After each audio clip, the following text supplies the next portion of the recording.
Nos últimos dias tem havido um debate muito tenso entre a economia e a saúde. De um lado, os economistas falando que a resposta de controle da epidemia está desproporcional à letalidade do vírus e que vai quebrar o país. E por outro lado, os infectologistas, médicos sanitaristas, virologistas, dizendo que as medidas de contenção agora são essenciais para o controle da epidemia. Eu não entendo de economia e para dar o parecer sob o ponto de vista econômico, eu convidei para participar conosco hoje a Mônica Debow, que é uma economista brasileira super conceituada no mundo inteiro. Eu não entendo de economia, mas eu entendo de saúde. E por mais de 20 anos na minha carreira de médica, eu trabalhei no Centro de Controle de Doenças em Atlanta, na prevenção e controle de epidemias, em situações muito similares a essa que estamos passando agora.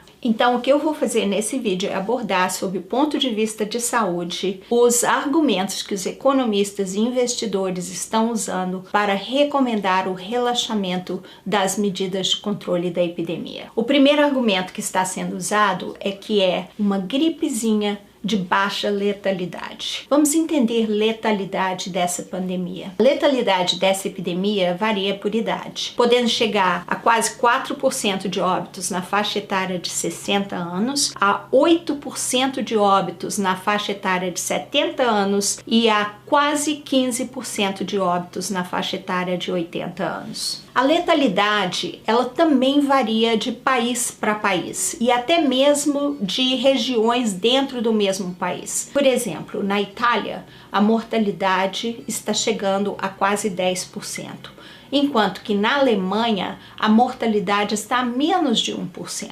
Os países com a menor taxa de letalidade são os países que implementaram as medidas de contenção e isolamento mais cedo na epidemia. E a outra razão para uma baixa taxa de letalidade é o encaminhamento dos casos nesses países, porque uma porcentagem desses casos vai desenvolver uma síndrome respiratória aguda, uma SARS, e vão precisar de internação e ventiladores. Eu não conheço bem a estrutura hospitalar do Brasil em termos de disponibilidade de número de leitos e de ventiladores. Eu também não conheço as medidas que o Ministério da Saúde está tomando nesse sentido para aumentar essa capacidade aí no Brasil. Aqui nos Estados Unidos, por exemplo, as grandes fábricas como a GM e a Ford, elas pararam parte da produção para produzir ventiladores. Mas o meu ponto é que esse argumento que a letalidade desse vírus é baixa é falacioso, porque ainda está muito cedo para saber qual que será a taxa de letalidade aí no Brasil, baseado nesses fatores que eu coloquei. Um outro fator que nós epidemiologistas estudamos quando estamos analisando o curso de uma epidemia é o que nós chamamos de R0, ou taxa de reprodução do vírus. E o que é esse R0? É a velocidade com que o vírus se propaga. E isso também vai influenciar diretamente a taxa de mortalidade da epidemia. Estudos mostram que a média da taxa de transmissão desse vírus é entre 2 e 3, com intervalos de confiança entre 1,5 até 6,5. Ou seja, uma pessoa infectada ela vai contaminar em média de 2 a 3 pessoas, podendo ser até 6 pessoas. E nós temos um exemplo muito claro aí no Brasil de uma pessoa que num casamento infectou várias pessoas. E só para ilustrar esse ponto, usando um R0 de 2, um paciente infectado vai contaminar 2 pessoas, cada uma dessas 2 pessoas vai contaminar outras 2, as 4 pessoas vão contaminar outras 2 e assim por diante. O crescimento é exponencial. Então, quando nós temos um vírus que se dissemina tão facilmente, mesmo que tivéssemos uma letalidade baixa, é óbvio que o número de mortes ocorridas é muito grande. Um outro argumento sendo usado para se levantar as medidas de isolamento é que a mortalidade do vírus ela se concentra em idosos e não tem perigo para os jovens. Esse argumento também é extremamente enganador, porque está se baseando em dados da China que não está sendo comprovado nos outros países. 40% das hospitalizações dos nossos pacientes aqui nos Estados Unidos é na faixa etária de 20 a 54 anos. Entre todos os casos que estão no CTI em estado crítico, 12% 40% também é dessa faixa etária de 20 a 54 anos. E um dado a ser lembrado ainda a respeito da letalidade é que ela aumenta para 49% nos casos hospitalizados. Por último, eu quero abordar o argumento de que o vírus não vai sobreviver no país, porque é um país de clima quente e esse vírus foi originado no frio. Isso também não é verdade. E basta nós olharmos para o exemplo de Singapura ou Taiwan, que são países com uma temperatura muito alta e que também apresentaram surtos da Covid-19. Eu vou passar agora para Mônica De Boll. Ela é uma economista brasileira, trabalha aqui em Washington, no Instituto Peterson. Em 2014, ela recebeu o título de economista honorária pela Associação de Economistas Brasileiros e ela é especialista em crises financeiras. Então, Mônica, por favor. Olá, Denise, é um prazer enorme estar aqui com você para falar um pouco sobre o que acontece com a economia se a gente resolver suspender as medidas sanitárias ou relaxar as medidas sanitárias.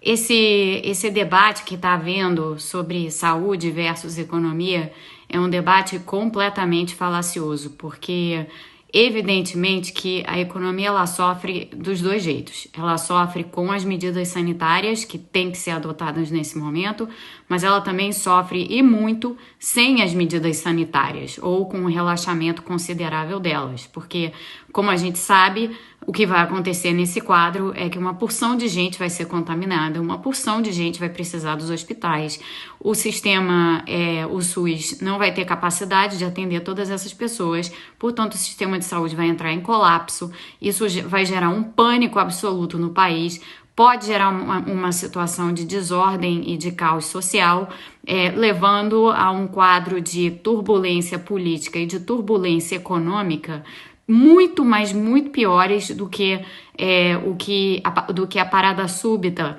provocada pelas medidas sanitárias, pelas medidas de distanciamento social, quarentenas e tudo mais, estão provocando nesse momento. Portanto, é uma escolha falsa, é uma escolha que não existe. Na realidade, como todos sabem, a epidemia está dada. Então, a questão é como é que se responde a ela. Reconstruir economias, nós economistas sabemos fazer. Já fizemos isso após guerras, já fizemos isso após depressões econômicas, já fizemos isso inúmeras vezes no Brasil, porque o que não faltou no Brasil foram crises ao longo desses últimos 30, 40 anos aí de economia brasileira. Então, existe um conhecimento grande na profissão de como você reconstrói economias, o que é preciso fazer. Portanto, o que quer que seja que resulte das medidas sanitárias, a certeza que eu posso passar é que os economistas, trabalhando em conjunto com as pessoas das outras áreas necessárias nesse esforço, vão saber reconstruir a economia brasileira, assim como vão saber reconstruir as economias de todos os países do mundo que estão sendo duramente afetados pela epidemia. O que a gente não tem capacidade de fazer, ou pelo menos não tem capacidade de fazer com o mesmo tipo de resposta que a gente tem para reconstruir uma economia depois de uma crise, é reconstruir um país depois dele ter sido completamente devastado por uma epidemia.